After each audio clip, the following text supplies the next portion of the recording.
राम राम जी, राम राम। कैसे हैं आप सभी? तो मेरा नाम मोहन है और मैं अपने YouTube चैनल ये दिल मांगे मोर में आप सभी लोगों का अभिनंदन करता हूँ।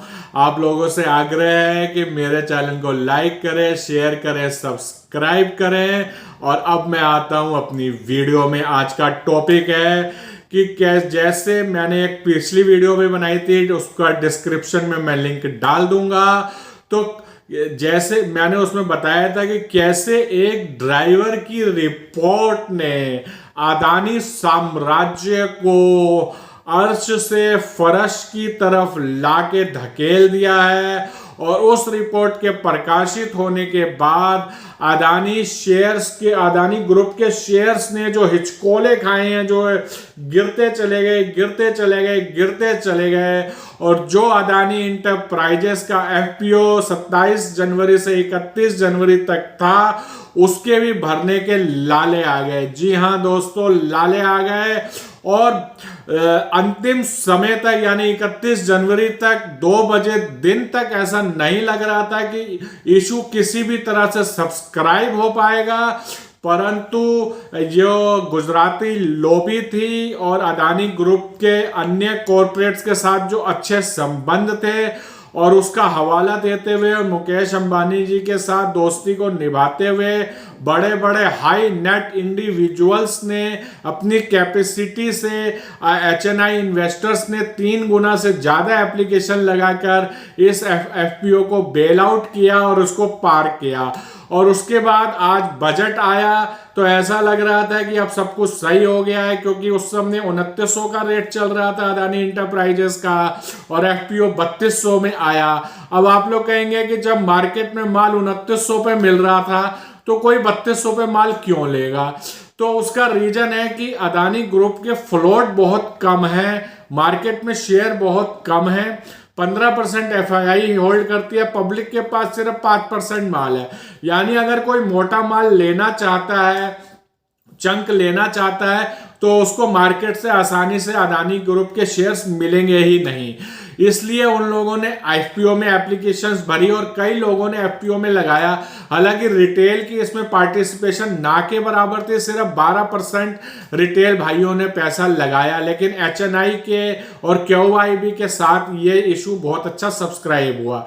अब जैसे मैंने बताया कि जैसे एक ड्राइवर की रिपोर्ट यानी हिंडनबर्ग की रिपोर्ट के बाद शेयर जो धराशायी हो गए, तो आज जो है ब्लूमबर्ग के हवाले से एक रिपोर्ट प्रकाशित हुई है जिसमें कि क्रेडिट स्विस ने, जी हां, क्रेडिट स्विस ने अदानी ग्रुप्स के बॉन्ड की वैल्यू को 0 कर दिया है और उसको उन्होंने मानने से इनकार कर दिया है। जी हां, जैसे ही ये खबर प्रकाशित हुई, मीडिया में आई, अफरा तफरी मच गई और अदानी ग्रुप के शेयर 20-20, 30-30, 35-35% उड़ गए। और अदानी इंटरप्राइजेस और अदानी पोर्ट हो, अदानी ट्रांसमिशन हो, अदानी ग्रीन हो, अंबुजा सीमेंट हो, बिल्कुल धराशायी ताश के पत्तों की तरह बिखर गए। अब इसे होता क्या है, अगर बॉन्ड्स में उन्होंने उसकी वैल्यू 0 कर ली है, तो जिन्होंने इसकी लैंडिंग वैल्यू अगर 0 कर ली है, तो क्लाइंट्स को इसके अगेंस्ट में कोलेक्ट्रल देना पड़ेगा या और फ्रेश मनी इन्फ्यूज करनी पड़ेगी। अगर क्लाइंट ऐसा नहीं करता है तो होता क्या है कि उसको वो जो है लिक्विडेट कर देगा, जिससे कि फिर एक लिक्विडिटी की समस्या उत्पन्न हो जाएगी। हालांकि ये सिर्फ क्रेडिट स्विस ने ऐसा किया, बाकी बैंक जो हैं इसके अदानी के बॉन्ड्स को सेल परचेस कर रहे हैं, उसके अगेंस्ट में पैसे का लेन देन कर रहे हैं। तो जैसे ही ये क्रेडिट स्विस एक बहुत बड़ी अमेरिका की कंपनी है, बैंक है, और जिसने जैसे ही ये प्रकाशित हुई और ये औंधे मुंह जो है शेयर जो गिरावट आ रही थी, जो थमने का नाम नहीं ले रही थी, उसमें और फर्दर गिरावट आई। और आज जो है मुकेश अंबानी जी एक बार फिर से गौतम अदानी जी से ऊपर चले गए हैं अमीरी के पायदान पर। जी हाँ दोस्तों, और अब इसका एक दूसरा साइड इफेक्ट क्या हुआ मार्केट में, जो पीयूसी बैंक था वो बास्केट भी पूरी तरह धराशायी हो गया। एसबीआई हो, पीएनबी हो, यूनियन बैंक ऑफ इंडिया हो, सेंट्रल बैंक हो, एक के बाद एक 5% से 10% की तीव्र गिरावट आ गई। क्योंकि जो लैंडिंग दी है एसबीआई ने और पब्लिक सेक्टर बैंक ने वो अदानी ग्रुप को दी है। अगर अदानी ग्रुप पे प्रेशर आता है, जी हाँ, अगर अदानी ग्रुप पे प्रेशर आता है तो लेंडर्स पे भी बहुत भारी प्रेशर आएगा। और उस प्रेशर के बीच में इसका मतलब ये नहीं है कि एसबीआई या पीएनबी बैंक खराब हो गए हैं या वो डिफॉल्ट कर जाएंगे, परंतु मार्केट में जब पैनिक सेलिंग आती है, जब एक पैनिक बटन दब जाता है, तो उससे संबंधित जो कंपनियां होती है उनमें भी भारी मात्रा में सेलिंग आती है।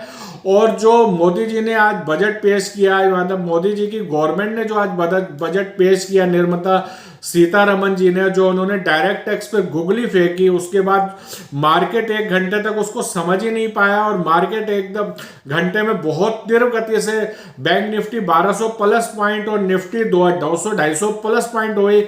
लेकिन अंततः क्या हुआ कि निफ्टी भी 45 पॉइंट माइनस के साथ बंद हुई और बैंक निफ्टी लगभग 150 पॉइंट नीचे के साथ बंद हुई। और अदानी ग्रुप का तो कोई ठिकाना ही नहीं रहा, ताश के पत्तों की तरह ढर्र से गिरते ही चले गए। तो जितने भी छोटे निवेशक हैं, रिटेल निवेशक हैं, उनसे हाथ जोड़कर प्रार्थना है, रिक्वेस्ट है कि इस तमाशे को देखते रहें, फॉलिंग नाइफ को पकड़ने की चेष्टा ना करें। और इसमें अगर आपको करना ही है तो बिल्कुल जो जोखिम वाले निवेशक हैं वो ही सिप सिप करके थोड़े थोड़े पैसे लगाकर इनमें अपनी होल्डिंग बना सकते हैं। और वो भी अगर आपको बनानी ही है होल्डिंग तो अदानी पोर्ट और अंबुजा सीमेंट को आप प्रेफरेंस दीजिए। अदानी ट्रांसमिशन, अदानी ग्रीन और अदानी इंटरप्राइजेस से अभी दूरी बना के रखिए। तो इसी के साथ साथियों मैं अपनी वाणी को विराम देता हूं।